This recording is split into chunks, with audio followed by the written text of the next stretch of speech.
تھے وہ کیا ہے؟ یہ بھی بہت سینسیٹیو ایشو ہے، بہت جلدی بات کر رہا ہوں، اور وہ یہ ہے کہ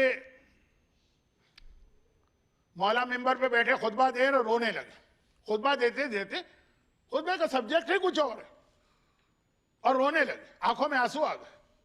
یا امیر المومنین کیوں؟ کہ ابھی میں نے دیکھا کہ معاویہ کی فوج میرے ملک میں داخل ہوئی اور ایک یہودی کے گھر پہ اٹیک کیا، کسی مسلمان کے نہیں، اور اس کی بچی کے پاؤں میں جو پازیب تھی وہ اس نے اتار لی، تو بچی رونے لگی۔ بچے سے کوئی چیز آپ چھین لیں گے جو اس کو پسند ہے، اس کا رونا دیکھ کے مجھے رونا آ گیا۔ میں اس کا امیر ہوں، میں مسلمانوں کا حاکم ہوں، اس کو پروٹیکشن دینا بھی میری ذمہ داری ہے۔ ایک بچی، مسلمان نہیں، یہودی کی بچی، وہ رو دی ہے اور اس کا مال لوٹا گیا ہے، لی کی آنکھوں میں آنسو آ گئے۔ جملہ تو مجھے اس وقت نہیں کہنا تھا، پھر کہہ رہا ہوں مولا ذرا شام غریبہ بھی ذرا آ کے دیکھ لیجئے گا کربلا میں کیا ہو رہا ہے۔ لیکن یہ جو مسئلہ ہے لوٹ مار چوری ڈاکہ، تمہید ماننا تھی، وقت نہیں۔ شب قدر کے اعمال بھی ہیں، تو بات کو جس منزل تک پہنچا رہا ہوں کہ بعض چیزیں مال کے اعتبار سے، یہ چوری اور ڈاکے کے حوالے سے، بعض چیزیں دیکھنے میں چوری نہیں لگتی، وہ چوری ہوتی، ڈاکہ نہیں لگتا ہے، ڈاکہ ہوتا۔ وہ یہودی کے مال کے اوپر حملہ نہیں ہوتا، وہ مومن کے مال پہ حملہ ہوتا، لیکن ہمیں اچھا لگتا ہے، کیوں؟ اپنی عقل سے اسلام سمجھ رہے ہیں۔ بہت ساری چیزیں ایسی ہیں کہ آسٹریلین ماحول کی دیکھا دیکھی ہمارے یہاں اختیار کی جا رہی ہیں۔ اچھا تعجب مجھے ان لوگوں پر ہوتا ہے جو ممبر پر بیٹھ کے کہتے ہیں کہ بچائیے بچوں کو ورنہ تیسری نسل میں آپ کے بچے جو ہیں پتہ نہیں کیا بن جائیں گے۔ بول پنے پہ ان کے ہنسی آتی ہے۔ تیسری نسل تو بہت دور کی چیز ہے، پہلی نسل کیا بن گئی ہے یہ آپ مجھ سے پوچھیے۔ پوری ایک پہلی نسل میں نے اپنی آنکھوں سے دیکھ لی ہے، تیسری نسل تک مت جائیے، اتنا انتظار نہ کیجئے کہ وہ تیسری بگڑے گی تو ابھی ذرا سوچو اس کو کیسے بچاؤ، لیکن یہ الگ موضوع۔ لیکن یہی لوگ ممبر سے ایسی باتیں بتاتے ہیں کہ بالکل اوزی بنا رہے ہیں لوگ بچوں کو۔ ایک طرف کہہ رہے ہیں بچاؤ بچاؤ بچاؤ، دوسری طرف وہی کام کریں۔ مثال آسٹریلیا میں ایک رواج ہے میرے حساب سے، اور وہ یہ ہے کہ چھوٹے چھوٹے بچے جو ہیں نا، یہ ڈونیشن لینے اور لوگوں سے ٹریک اینڈ ٹریٹ اور اس ٹائپ کی حرکتیں ہوتی ہیں۔ وہ ٹھیک ہے، قانون میں جائز ہے، اور ان کے سسٹم میں جائز ہے، اور ان کے فقہ میں جائز ہے، اسلام میں جائز نہیں۔ اب یہ آج کل ایک فیشن نکلا ہے، یہ بھی نیکی کا کام کرنا، کیا کڈس وہ ڈونیشن جمع کریں گے اور وہ افطار کریں گے تو آپ اسپانسر کیجئے تو آپ ان کو پیسے دیجئے۔ سخت ترین مسئلہ اسلام کا ہے کہ بچہ اگر نابالغ ہے، یعنی لڑکا اگر اسلامی 15 سال سے کم ہے، 15 بہت بڑی ایج ہوتی ہے آج کل، لیکن یہ 15 تو میں نہیں ہوں کا، ہو سکتا ہے کچھ بچے 12 سال میں بالغ ہوتے ہوں، کچھ اور بھی سائنس، اس سے کسی قسم کی بھی مالی ڈیلنگ کرنا حرام ہے۔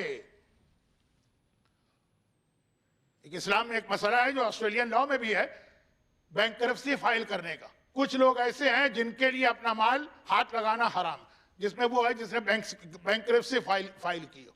اسلام میں کہتے ہیں دیوالی آدمی، وہ اپنا پیسہ خرچ نہیں کر سکتا۔ نمبر 2 نابالغ، سوائے بہت چھوٹی چھوٹی چیزوں کے جو نابالغ لیتے دیتے ہیں۔ کراچی میں دیکھا ہوگا آپ نے، وہ باجی کنگھی لے لیجئے، باجی ہزار بند لے لیجئے، باجی سورہ یاسین لے لیجئے، اور چھوٹی چھوٹی جو چیزیں ہوتی ہیں، تو وہ وہاں تک اجازت ہے۔ اشیاء ان یسیرہ، بہت چھوٹی چیز، لیکن اس کے علاوہ نابالغ سے پیسے کا کوئی لین دین جائز نہیں۔ پھر اس میں ایک ولی کا مسئلہ اور اس کا بڑوں کا انوالومنٹ اور بہت ساری چیزیں۔ آسٹریلیا میں کوئی نہیں، ہاں کوئی اعتراض نہیں، اگر ماں نے نابالغ کو پیسے دیے، کہا جاؤ جا کے فلاں نیکی کے کام میں دے کے، ماں کو حق نہیں۔ بچے کا نابالغ بچے کا ولی صرف باپ اور دادا، ماں نہیں، بھائی نہیں، چچا نہیں، ماموں نہیں، دادا۔ وہ مسئلے کو تھوڑی بتانا، لیکن خلاصہ یہ ہے کہ خاص طور پر اگر کسی بچے کا باپ مر چکا ہے یا ڈیورس کی وجہ سے وہ باپ کے ساتھ نہیں ہے، اس سے تو ایک کنگھی لینا بھی جائز نہیں ہوگی، بہت بڑا مسئلہ ہے۔ میں اس کو مطلقہ حرام نہیں کہہ رہا، کہہ رہے بہت سینسیٹیو مسئلہ ہے۔ ارے بھائی نیکی کا کام ہے، ڈونیشن ہے، وہ افطار کا انتظام ہے، افطار کے پیسے یمن جائیں گے، افطار کے پیسے شام جائیں گے، اس طرح تو اجازت نہیں ہے نا۔ یہ سارا دجال کا وہ سسٹم ہے کہ جس میں وہ نیکیوں کے ذریعے سے ہم سے گناہ کراتا۔ اور مولا علی کا سب سے بڑا پرابلم یہ تھا نعوذ باللہ کہ باقی جتنے حکمران علی سے پہلے گزرے اور علی کے بعد جو دل چاہے کرو، ہمارا کیا تعلق، ہمارے معاملے میں انٹرفیئر نہ کرنا، علی برداشت نہیں کر سکتے۔ لا تاخذہ فی اللہ لومۃ لائم، میرے مولا کی خصوصیت جو سورہ مائدہ کی آیت نمبر 45 میں آئی، اللہ کے بارے میں وہ کسی کی پرواہ نہیں کرتے، کوئی رعایت نہیں۔ جو دین خدا ہے وہ دو ٹوک ہے، جو حرام ہے وہ حرام ہے، جو حلال ہے وہ حلال۔ واقعہ تو ہر ایک کو پتا ہے کہ مولا نے چراغ گل کر دیا، کیوں؟ کہا کہ یہ بیت المال کے پیسے سے ہے تو خرچ نہیں ہونا چاہیے۔ مگر ہمارے گھر میں بھی اس پہ عمل ہو رہا ہے کہ نہیں؟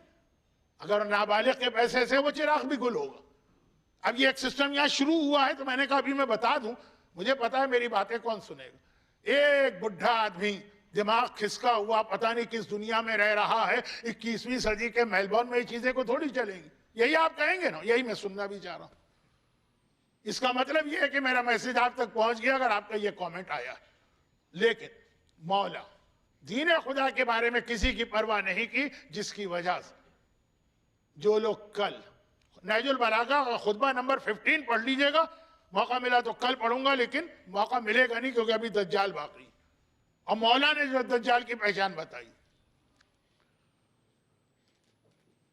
جو معاملات علی سے پہلے کے تھے، اچھا ایک جملہ کہہ دوں کیونکہ واقعہ بہت مشہور، سگا بھائی آ کر مطالبہ کر رہا ہے، کوئی غلط مطالبہ بھی نہیں کر رہا، علی نے اس کے ہاتھ کے قریب آگ رکھ دی، ہاتھ جلا دیا اس کا۔ عقیل وہ چھوٹی شخصیت نہیں ہے، مسلم کے والد ہیں، علی کے بڑے بھائی، اور اتنے بڑے بھائی 20 سال بڑے جو باپ کی طرح سے۔ تو دین خدا کے بارے میں بھائی ہو کہ کوئی اور رشتہ دار، اس کی پرواہ نہیں۔ چنانچہ جو کل علی منت سماجت کر کے ہاتھ جوڑ کے لائے تھے کہ آپ ہمارے خلیفہ بنے، آج وہ سب علی کے خلاف ہو۔ اس نے مچھلی بیچ دی چھلکے والی، بغیر چھلکے والی جو حرام تھی، علی نے کوڑے مار کے اس کو بازار سے اٹھا دی۔ وہ نوجوان بند چھن کر نامحرموں کے درمیان جا کے کھڑا ہو گیا بازار میں، علی نے اس کو 10 کوڑے مار دی۔ سگے بھائی نے آ کر کہا کہ میں بوڑھا بھی ہوں، اندھا بھی ہوں، اندھے سے مطلب رات کو نظر نہیں آتا ہے، تو میرا وظیفہ تھوڑا بڑھا دو۔ علی نے آگ اس کے ہاتھ کے قریب اتنا لگا دی وہ چیخ اٹھے، اور علی نے کہا کہ دنیا کی آگ برداشت نہیں ہے، آخرت کی آگ میں جلنے کو تیار۔ یہ تو نہج البلاغہ میلبورن کے ممبر سے کہا جا رہا، کوئی پرواہ نہیں، مرنے کے بعد کوئی عذاب نہیں آتا، کیونکہ ہم عقیل سے بھی بڑے مومن ہیں۔ خیر خلاف ہو گئے لوگ، علی کے خلاف ایک بہت بڑا وہ طبقہ آ گیا جو کل تک علی کا دوست تھا، اور نتیجہ یہ نکلا کہ آج کی رات آ گئی۔ 40 ہجری کا رمضان بڑا عجیب رمضان بنا ہے ان معنوں میں کہ شروع رمضان سے ہی میرا مولا اشارے دے رہا کہ بس اس دنیا میں یہ میرا آخری رمضان ہے۔ شروع رمضان سے اسلام میں بہت زیادہ ایک ثواب ہے اپنے داڑھی اور بالوں میں خضاب کرنے کا، بہت ثواب ہے۔ میرا مولا ریگولر اور باقی معصومین خضاب کرتے ہیں۔ 40 ہجری کا رمضان آیا، علی نے بالوں میں خضاب لگانا بند کر دیا، علی نے داڑھی میں خضاب لگانا بند کر دیا۔ جو ریگولر خضاب لگا رہا ہو خضاب لگانا بند کرے تو ذرا سا دیکھنے والوں پر اس کو چہرہ عجیب سا لگتا ہے۔ یا امیر المومنین کئی دن ہو گئے، ٹائم آ بھی گیا جو ریگولر عموماً تو جمعے کے دن لوگ خضاب لگاتے ہیں، ریگولر جو خضاب لگتا، مولا نے کہا اب میں خضاب نہیں لگاؤں گا، اب یہ داڑھی میرے اپنے خون سے رنگین ہوگی، اب اس کا خضاب علی کا خون بنے گا۔ اشارے مل رہے ہیں، منبر کوفہ پہ خطبہ دے رہے ہیں، باہر سے آواز آ رہی ہے جو میں نے ایک اشارہ کیا مجلس میں، کیا آواز آ رہی ہے؟ حج کے قافلے جا رہے ہیں، اور حاجیوں کے جو نعرے ہوتے ہیں اور لبیک ابھی سے شروع کر دیتے ہیں، وہ ساری آوازیں بلند ہو رہی ہیں، پتہ چل جاتا ہے کہ کوئی عام قافلہ نہیں ہے، یہ حاجیوں کا قافلہ۔ مولا نے سنا, کہا حسن بیٹا اس سال سارے مسلمان حج پہ جائیں گے, تمہارا بوڑھا بابا اس سال حج پہ نہیں جا سکے گا. یہ طریقہ مسلمانوں میں تھا کہ جو خلیفہ ہوتا ہے وہ ایوری ایئر حج پہ آتا, حج اسی کے قیادت میں ہوتا. کہا اس سال تمہارا بوڑھا باپ حج نہیں کر سکے گا. 17 رمضان آ گئی جو جنگ بدر کا دن ہے, بدر کی بات نہیں کر رہا ہوں. مولا ممبر کوفہ پہ خطبہ دیتے دیتے رکے. رائٹ سائڈ پر حسن مجتبیٰ بیٹھتے ہیں, لیفٹ سائڈ پر حسین شہید کربلا. علی نے مڑ کے دیکھا حسن کو اور کہا کہ حسن بیٹا رمضان کتنے روزے ہو گئے؟ کہا بابا 17 روزے ہو گئے.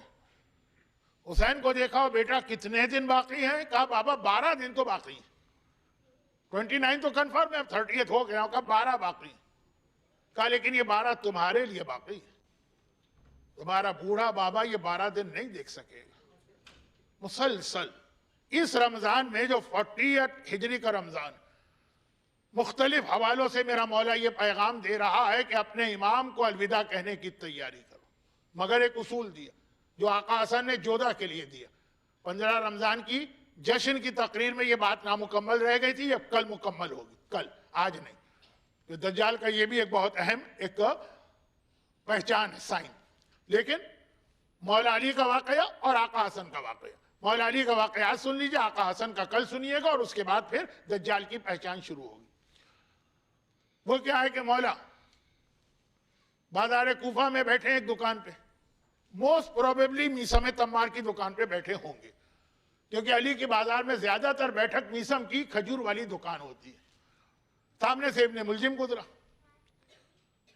ابن ملجم تو اس سال یہی ارادہ کر کے کوفے میں آیا ہے کہ علی کو شہید کرنا, اور بہت بڑی ایک پلاننگ تھی, ایک بہت سارے بڑے بڑے لوگ اس میں انوالو تھے, جس کا وقت نہیں ہے کیونکہ غم کا بیان شروع ہو چکا. مولا نے دیکھا اور کہا کہ دیکھو اس کو, یہ میرے قتل کا ارادہ کر کے یہاں پہ آیا اور یہی میرے اوپر حملہ کرے گا. اب یہ ہر ایک سے نہیں کہہ سکتے, میسم سے کہہ سکتے ہیں. میسم تمار کو تو قیامت تک کے حالات پتا ہے, مولا نے بتائے. میسم نے کہا تو مولا پھر گرفتار کر کے سزا دیجئے. کہا نہیں, جرم سے پہلے تو میں سزا نہیں دے سکتا ہوں. اب یہ سارے اشارے اپنی جگہ جمع ہو رہے ہیں. حسن تو جانتے ہیں وہ بھی امام ہے, حسین تو جانتے ہیں وہ بھی امام ہے, باقی لوگ نہیں سمجھ پا رہے ہیں. اور پھر علی کا ایک طریقہ تھا کہ پہلی رمضان سے وہ روزانہ نماز تو پڑھاتے تھے مسجد کوفہ میں, افطار کے لیے اپنی کسی ایک اولاد کے گھر آتے تھے. بعض علماء نے لکھا ہے کہ جو کہ علی کی 28 اولادیں تھی, 28, تو ہر اولاد کے لیے ایک ایک دن تھا. اور 29 کا روزہ مولا کسی کے گھر افطار نہیں کرتے تھے, وہ اپنے ہی گھر میں, شاید فطرے کا مسئلہ ہو شاید نہ ہو. بہرحال اب آج کہتے ہیں کہ نہیں بھائی, یہ حسن حسین زینب کلثوم انہی میں وہ افطار کو تقسیم کیا ہوا تھا. 18واں روزہ میرے مولا نے افطار کیا, جو افطار کر کے آپ بیٹھے. آپ نے بھی 18 ہی روزے آج رکھے ہیں نا, کمپلیٹ کیے ہیں رمضان کے. افطار کیا مولا نے, آج باری ہے ام کلثوم کی. لیکن اگلا فقرہ جو روایت میں آ رہا ہے اس سے یہ اندازہ ہو رہا کہ علی روزانہ الگ الگ اولاد کے گھر جاتے تھے. یعنی اس رمضان میں ام کلثوم کی باری آج پہلی بار آئی. بڑی رات تھی, شب قدر, بڑی رات. ام کلثوم نے کہا بابا آج تو آپ کو ہمارے یہاں روزہ افطار کرنا. بیٹی بالکل. آئے علی, ام کلثوم نے دسترخوان بچھایا. اب ایک عام بیٹی کے گھر میں اس کا ایک عام سا باپ آ جائے اور مہینے میں پہلی اور آخری بار آ رہا ہو, کیا کیا دل نہیں چاہتا اس کی خدمت کرنے کا. لیکن یہ کلثوم جیسی صاحب معرفت بیٹی ہے اور علی جیسے امام کے بارے میں افطار کا انتظام کر رہی. پتا چنانچہ افطار پہ کیا سامان ہے, ایک گرم پانی, نیم گرم پانی, ایک پیالہ, نمک کا ایک ٹکڑا ہے جس سے روزہ افطار ہوگا, جو کی ایک روٹی ہے اور دودھ کا ایک پیالہ. کل یہ اہتمام کیا ہے کلثوم جیسی بیٹی نے علی جیسے باپ کے افطار کے لیے. لیکن وہ بھی نہ سمجھ پائیں صحیح معنوں میں, کیونکہ جیسے ہی علی کی نگاہ پڑی, کہا کلثوم بیٹی یہ تو نے کیا غضب کر دیا؟ تجھے یاد ہے کہ تیرے باپ نے کبھی 2 نعمتیں ایک ساتھ دسترخوان پہ جمع کی؟ ایسی اتنا وسیع اور عریض دسترخوان، اتنا بڑا مینیو والا دسترخوان، یہ علی کے خلاف ہے۔ ہمارے یہاں کمیونٹی میں بہت اچھا رواج ہے ایک دوسرے کو کھانا کھلانے کا، لیکن کچھ ذرا زیادہ۔ اب اس پہ بات نہیں کروں گا، مصائب شروع ہو چکے ہیں۔ کلثوم بیٹی اس میں سے ایک ڈش اٹھا لے، یہ کون سی ڈش ہے بھائی؟ نیم گرم پانی تو پینا ہی، اس کے علاوہ جو کی روٹی ہے، روٹی کھانا ہے، نمک اور دودھ۔ اور چونکہ کلثوم کو پتا تھا بابا کا مزاج، دودھ کا پیالہ اٹھا لیا۔ علی کی آخری غذا جو دنیا میں تھی وہ جو کی روٹی تھی، نمک کا ٹکڑا تھا اور نیم گرم پانی تھا۔ اور یہ افطار کرنے کے بعد آج کلثوم کے گھر میں ساری رات علی عبادت کر رہے ہیں۔ کون سی عبادت؟ شب قدر کی عبادت، جو آپ میں سے کچھ ابھی سینٹر میں کریں گے۔ ماتم کے بعد 15 منٹ کا گیپ ہے اور اس کے بعد اوپر اعمال ہوں گے، اور کچھ لوگ گھروں میں جا کے یہ اعمال کریں گے کیونکہ اعمال بڑے مشہور ہیں، ہر آدمی جانتا۔ لیکن مولا پوری رات کلثوم کے گھر میں گزار رہے ہیں۔ البتہ کلثوم بڑی حیران، یہ میرا بابا عبادت کر رہا، یہ میرا بابا مصلی پہ نمازیں پڑھ رہا، یہ نماز بابا کی نماز تو نہیں لگ رہی۔ کلثوم کہہ رہی ہیں یہ عبادت بابا کی عبادت تو نہیں لگ رہی ہے، کیونکہ علی کی نماز وہ ہوتی ہے کہ حالت نماز میں پاؤں سے تیر کھینچو تو علی کو پتہ نہ چلے، اور مصلی عبادت پر کھڑے ہوتے ہیں کہ سانپ بھی کاٹ لے تو اندازہ نہ ہو۔ آج تو علی بہت بے چین، ہر تھوڑی دیر کے بعد نماز روکتے ہیں، حجرے سے نکل کے صحن میں جاتے ہیں، آسمان کو دیکھتے ہیں، کہتے ہیں ابھی وقت نہیں آیا۔ آسمان کو دیکھتے ہیں اور کہتے ہیں ابھی تھوڑا سا وقت باقی۔ کلثوم حیران ہے، کلثوم پریشان ہے، کلثوم گھبرائی بھی ہے۔ بابا بے چین کیوں ہیں؟ بابا دیکھیے، اگر کوئی بستر پہ بیمار آدمی بے چین ہو، جیسے آنے والے مصائب میں آپ سنیں گے تو سمجھ میں آتا، لیکن ایک صحت مند آدمی ایسی نماز پڑھنے والا کھڑے ہو کے مصلی پہ نماز پڑھے اور ہر 2 رکعت کے بعد باہر جا رہا، ہر تھوڑی دیر کے بعد باہر جا رہا، ایسی نماز تو زندگی میں کبھی علی کی نہیں دیکھی، ایسی عبادت تو کبھی نہ دیکھی۔ کلثوم بھی حیران ہے، لیکن کہیں تو کیا کہیں، خاموش ہیں، سامنے امام وقت ہے۔ لیکن وہ وقت آیا کہ ساری رات گزر گئی، یہاں تک کہ صبح کا تارا ایک طرح سے نمودار ہوا۔ یہاں 2 روایتیں الگ الگ ہیں، ہم روایتوں کی تفصیل میں نہیں جاتے ہیں۔ ایک روایت جو میں پڑھتا ہوں وہ میں پڑھوں گا، اگر کہیں آپ کوئی اور روایت سنیں وہ بھی غلط نہیں ہے، دونوں تاریخ میں ہیں۔ ایک بار کلثوم نے دیکھا کہ وہ وقت آ گیا کہ بابا کو نماز کی امامت کرنے مسجد میں جانا ہے، چنانچہ مصلی لپیٹا گیا۔ علی ایک بار نکلے، صحن سے گزرے، اور جو صحن سے گزرے تو کلثوم حیران ہو گئی۔ اہل بیت کے گھر میں پرندے پلے ہوتے تھے، بطخیں پلی ہیں۔ ایک بار انہوں نے آ کے علی کا راستہ روک لیا ہے، علی کا راستہ روک کے کھڑی ہو گئی ہیں اور اس طرح چیخ رہی ہیں کہ کلثوم بھی گھبرا گئی۔ کہا بابا پتہ نہیں ان مرغان کو کیا ہوا ہے، آج تک کبھی یہ اتنی بے چین تو نظر نہیں آئی، آج تو بہت پریشان نظر آ رہی ہیں۔ میرا مولا کہتا ہے کلثوم انہیں کچھ نہ کہو، یہ کسی کا نوحہ کر رہی ہیں، یہ کسی کا ماتم کر رہی ہیں، یہ کسی پر آنسو بہا رہی ہیں، اور دیکھو ان کا خیال رکھنا، بے زبان جانور اللہ نے تمہاری سرپرستی میں دیے ہیں، ان کی حق تلفی نہ ہونے پائے۔ بتا رہے ہیں میرا مولا کہ میرے زخموں کی عیادت کرتے کرتے یا دیکھ بھال کرتے کرتے یہ جانور بھوکے نہ رہ جائیں، یہ جانور پیاسے نہ رہ جائیں۔ مولا کو گھر میں پلے ہوئے بطخوں کا اتنا خیال ہے۔ کربلا کے میدان میں آ کے ذرا اپنے گھرانے کو دیکھ لیں۔ اور ایک بار کلثوم نے بطخوں کو ہٹایا، میرا مولا گھر سے باہر نکلا، جیسے ہی گھر کے باہر نکلا ایک بار دروازے کی کنڈی اور علی کا جو ہزار بند یا کمر بند ہے یا بیلٹ ہے اس میں پھنس گئی۔ علی رک گئے۔ کلثوم کہنے لگی بابا میرا دل دھڑک رہا ہے، یہ تو ایک برا شگون نظر آ رہا، یہ تو ایک فعل بد ہے۔ مولا آج آپ نہ جائیے، کسی اور کو، جودہ کا نام لیا، جودہ کو نماز کے لیے بھیج دیجئے۔ مولا نے کہا کلثوم بیٹی، اللہ نے جو چیز مقدر میں لکھ دی ہے وہ ہو کے رہتی ہے۔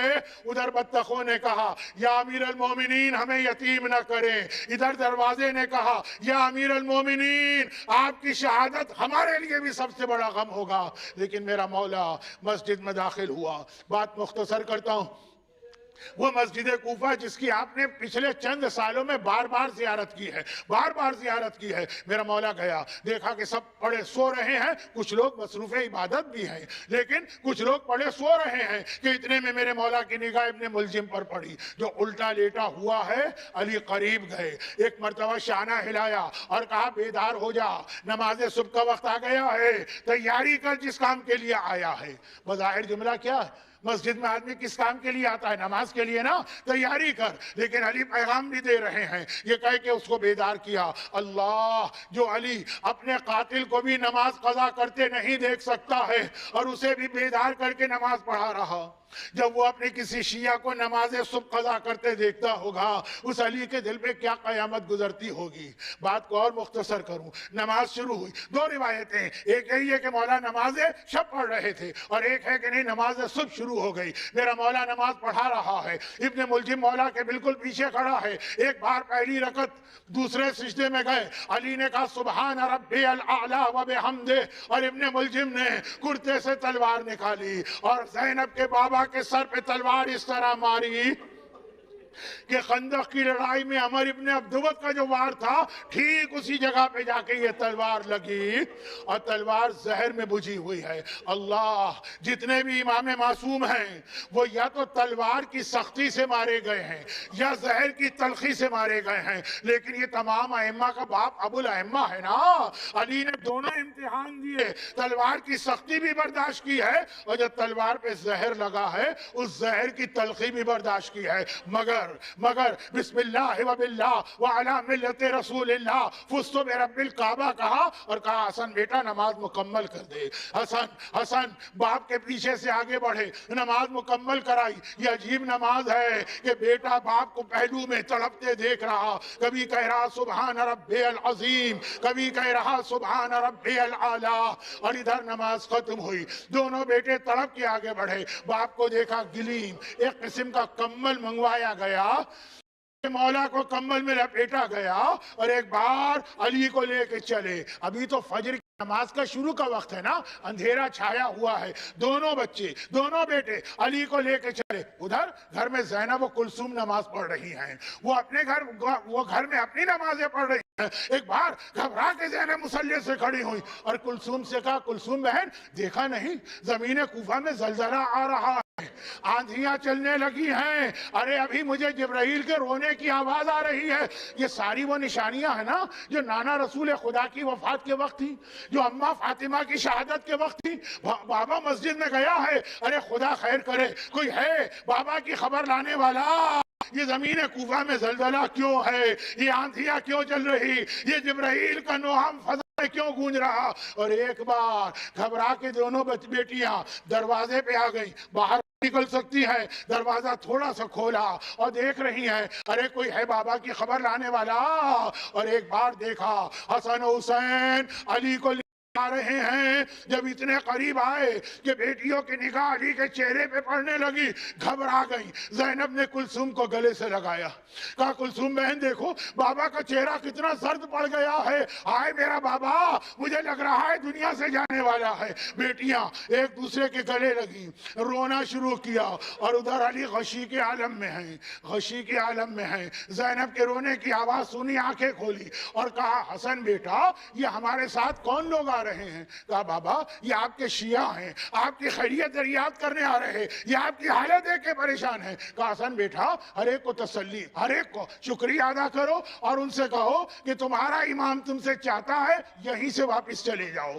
حسن حیران ہو کر کہتے بابا آپ کے شیعہ کیوں واپس کر رہے؟ کہا اس لیے کہ میرے کان میں زینب کے رونے کی آواز آ رہی، میرے کان میں میری بیٹیوں کے رونے کی آواز آ رہی. اگر یہ آواز میں سن رہا ہوں تو یہ نامحرم بھی سن رہے ہوں گے. ابھی علی زندہ ہے، برداشت نہیں کر سکتا کہ اس کی بیٹیوں کی آواز نامحرم کے کانوں میں پڑے. یہ کہہ کہ علی نے سب کو واپس کیا. مولا آج 40 ہجری ہے، بے شک شہر کوفہ ہے مگر رات کا اندھیرا ہے. زینب دروازے کے پیچھے ہیں، پورے حجاب کے ساتھ ہیں، آپ آواز برداشت نہ کر سکے. 20 سال بعد 61 ہجری میں آئیے، یہی شہر کوفہ ہے، یہی آپ کی زینب ہے مگر روزے روشن ہے، بلوائے عام ہے، نامحرموں کا مجمع ہے. زینب کے سر پہ چادر بھی نہیں ہے. زینب کبھی بھول سکتی ہے 19 رمضان بس کوفے میں داخل ہوئی، پلٹ کے نجف کو دیکھا، بابا یا علی مدد اپنی زینب کی مدد کو آئیے، نامحرموں کے درمیان داخل ہونا پڑا. اجرکم اللہ، اجرکم اللہ. ایک سورہ فاتحہ کی التماس ہے. آج کی مجلس اور آج کا افطار جن کی جانب سے تھا جناب برادر قمر عباس صاحب، ان کے والد مرحوم سید سکندر عالم عابدی ابن جعفر عابدی، اور تمام مرحومین اور اس خاندان کے دیگر تمام مرحومین کے لیے پہلے تو فاتحہ۔ بسم اللہ الرحمن الرحیم، الحمدللہ رب العالمین، الرحمن الرحیم، مالک یوم الدین، ایاک نعبد و ایاک نستعین، اہدنا الصراط الذین انعمت علیہم غیر المغضوب علیہم ولا الضالین۔ خدا بندہ آج کی اس شب